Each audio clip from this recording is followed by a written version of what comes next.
Hi, I want to read you the book Where the Wild Things Are, Pictures and Story by Maurice Sendak.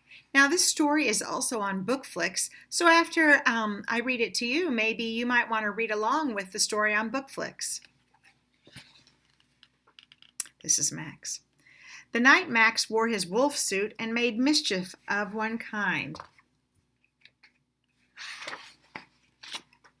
And another. There he's chasing the dog down the stairs. His mother called him the wild thing, and Max said, "I'll eat you up." And so he was sent to bed without eating anything. That very night in Max's room, a forest grew. Look, see the trees and the leaves and everything? And grew.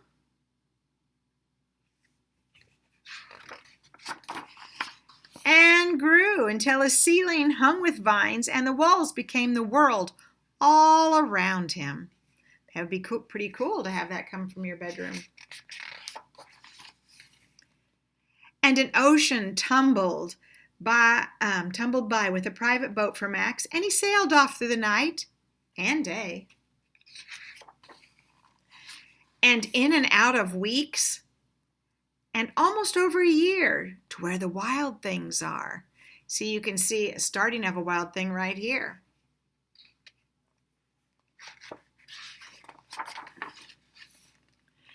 And when he came to the place where the wild things are, they roared their terrible roars. Okay, I got to get the picture in so you can see it.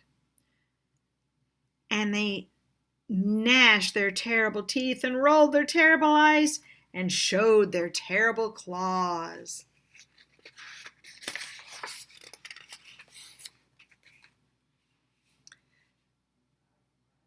See, look at all the pictures. Until Max said, "Be still," and tamed them with the magic trick of staring into all their yellow eyes without blinking once. And they were frightened and called him the most wild thing of all.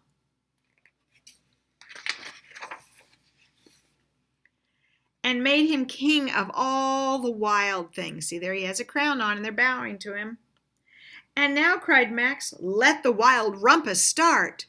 Now, rumpus is a word that means like making a lot of noise and being kind of wild. So here they are dancing under the moonlight, making noise and swinging. Swinging from trees. Looks like a lot of fun, doesn't it? You can see Max. He's right over here. Now Max is on one of their shoulders and they're just kind of parading around, stomping and making noise and having a good time.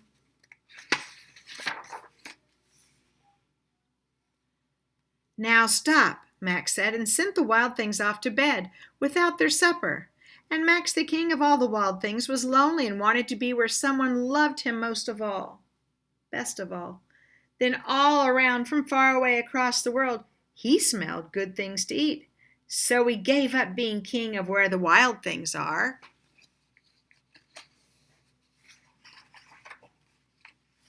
But the wild things cried, "Oh, please don't go. We'll eat you up. We love you so." And Max said, "No." The wild things roared their terrible roars and gnashed their terrible teeth and rolled their terrible eyes and showed their terrible claws. But Max stepped into his private boat and waved goodbye. And there's Max, waving goodbye to all the wild things.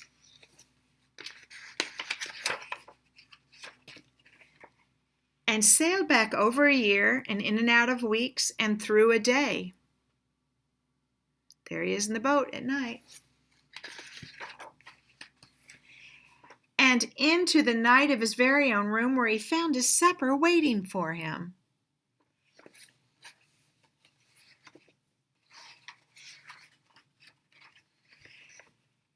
And it was still hot.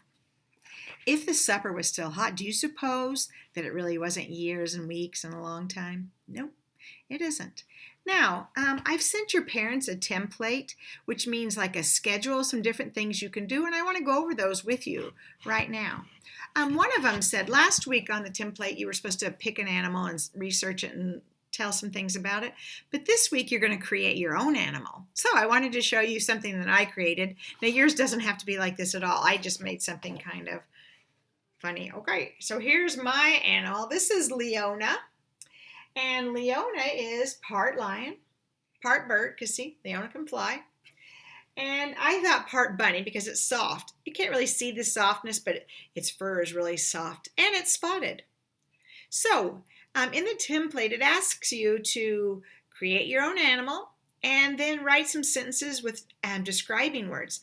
Now, an adjective is a describing word. So I wanted to give you some ideas of what I might say about mine. So I said Leona was nice, playful, soft, cuddly, and spotted. I also said she was colorful, fast, smart, yellow, and fun. So I could use those adjectives and make up a sentence like Leona, the spotted animal, because I don't know what you would call her, was very nice and playful. See, I used 3, spotted, nice, and playful. So those are different adjectives and how you could use them into sentences. It also said in the math part to measure it. Now, you can see Leona, okay? You were supposed to tell something that was smaller than and something that was bigger than. So I said Leona was something that's bigger is me. I'm bigger than Leona. And the table that I'm working on is bigger than Leona. Something that's smaller than Leona would be like a pencil or a marker. Then I measured it. Now I have this big yardstick. Now this isn't a meter stick because it doesn't have meters on it. The ones we have at school have inches and centimeters, which I really like that, but I don't have that one here. This one's pretty old. You can tell it's messed up around the edges. I think the dog got to it. So I measured Leona, and I found out that Leona was 21 inches. Wait a second. 21 inches. See, here she is. And you can see, I have a hard time trying it. You can see that she was 20. When I measure, she came to 21 inches. And then I measured her from where the top of the wing, because my Leona can fly. I want to fly, so I thought my animal should fly. And it's hard for me to do this while I'm doing it. And then I measured down, and I found out that she was 12 inches. So it's 21 by 12. This is my Leona. And you don't have to have yours anything like mine. I just was being creative, and I happened to have a piece of yellow construction paper, card poster board. That's what I made mine out of. You can use whatever art materials you want. So, and then you were to make up like a sentence, a math problem with it. So I said, Leona eats 6 lollipops and 7 bags of gummies each day because my lion eats candy. And then I put, how many treats does she eat in all? Oh, it looks like I messed up and erased some. So I put 6 plus 7 is 13. You can make several ones. Like I could say, how many more bags of gummies did Leona have than lollipops? Or I could make up any kind of things about friends of Leona, about other things about what she eats. And then you were supposed to, in the social studies and science part, describe the habitat and tell where your animal lives. So I put Leona as a pet. She lives in my house but likes to run and fly outside. She needs candy to eat and water to drink. Leona can live anywhere in the world except really cold places like Antarctica because she can't stay outside or fly in extreme cold weather. All right? So when you talk about the habitat, tell where your animal lives. It could live in the swamp areas. It could live in the jungle or the forest or just outside in fields. And then tell what it eats and what it drinks and what it needs to survive. So, and then I told where it could live in the world. So I said Leona could live anywhere in the world except for really cold places like Antarctica because Leona can't be outside to fly and run and play if it's freezing cold. Alrighty. Then there are a few more things on there on the template. So go ahead and work on those for the week. And I'll be sending some other religion ideas and things periodically. Right now Seesaw's down, so I'm sending you via YouTube.